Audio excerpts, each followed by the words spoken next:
Hey everyone, it's Skiesti. For Season 7, Mercy has new cosmetics, and we'll dive into how she interacts with Sombra's rework, as well as how she plays on the new map, Samoa.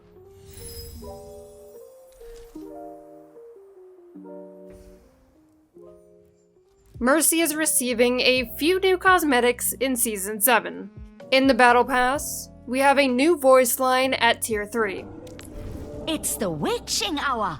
And a new victory pose at Tier 67.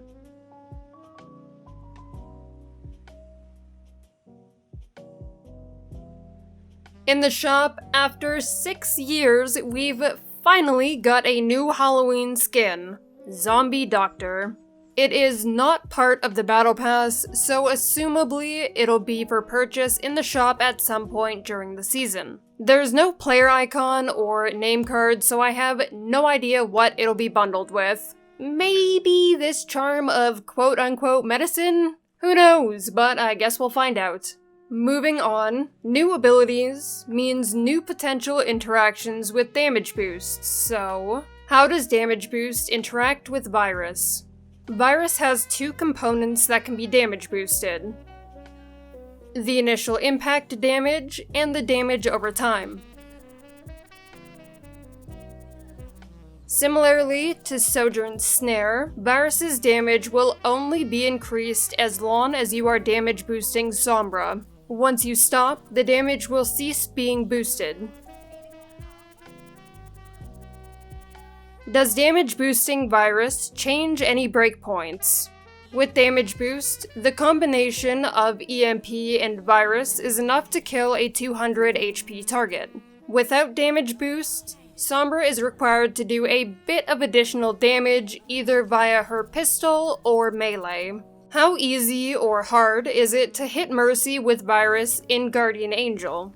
Since Virus is a skill shot, Sombra might have a harder time successfully landing it on Mercy while using Guardian Angel. However, if Sombra looks to hack you first, Virus will be easier to land since your movement becomes much more predictable.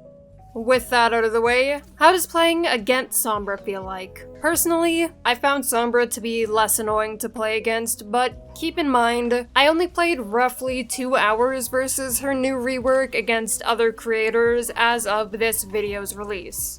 From that experience, it seems like the rework will require Sombra to be more committed. She can't just hack, pick you off, and translocate back to a health pack anymore. If she translocates in, she'll most likely be playing to find a worthwhile trade.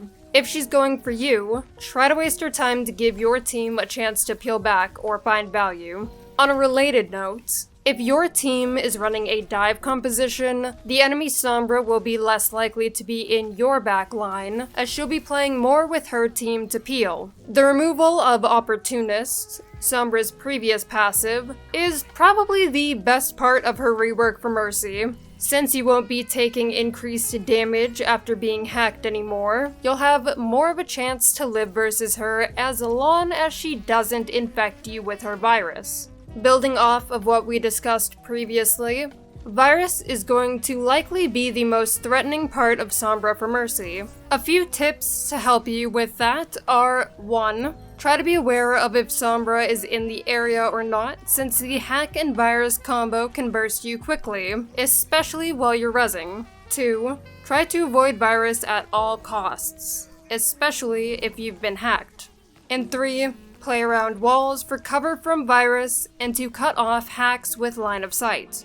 You can keep an eye out for the animations of Sombra's translocator to track her approximate position. If she translocates outside of stealth, the animation is even more obvious. Paying attention to this will make her easier to predict, especially when it comes to popping EMP.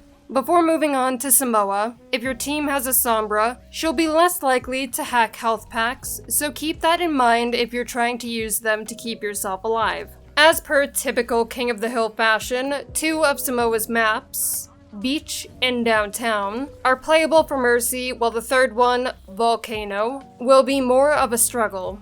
Out of all 3 maps, Downtown was the most fun, and not just because there's like cute fish everywhere. Seriously though, Downtown is nice and open with plenty of high grounds for Mercy to play on with a pocket. If positioned on the high ground, you're still in range to assist those playing lower nearby on the point. It also features a good amount of escape routes to choose from since there's so many openings surrounding the point if you're being targeted. Next, Beach has a good amount of high ground bordering the point that Mercy can use to assist allies directly on point. It's still an open map, but slightly less so than Downtown. This map has cover that's unbreakable around the high ground, so try to keep that in mind when you're repositioning, and be careful not to hit your head. Since the point is smaller and more enclosed than Downtown, you'll have an easier time contesting here and staying alive by occasionally using high ground cover to regenerate. There's also a decent amount of cover near the lower area of the point to play around. Lastly, as mentioned before, Koth maps normally have a map in the set that's more brawl-centered and not as suitable for Mercy. Volcano is that map for Samoa. Until you get out to the point itself, the map is full of tight pathways with little to no high ground available. When you do get to the point, it only really has 2 high ground areas, and the walls around the point itself are harder for Mercy to navigate around without committing too much. If you're determined to play Mercy, pairing her with a flyer around the coast near the lava might be the most likely way to find success. To finish, this point features a hole in the middle like Oasis University where you could get a little bit silly and use it for a res if the opportunity presents itself. And that's all for me for now. Let me know in the comments what you think about Mercy's new skin, or how playing her versus Sombra's rework feels. Thank you so much for watching, and as always, I'll see you next time.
Thank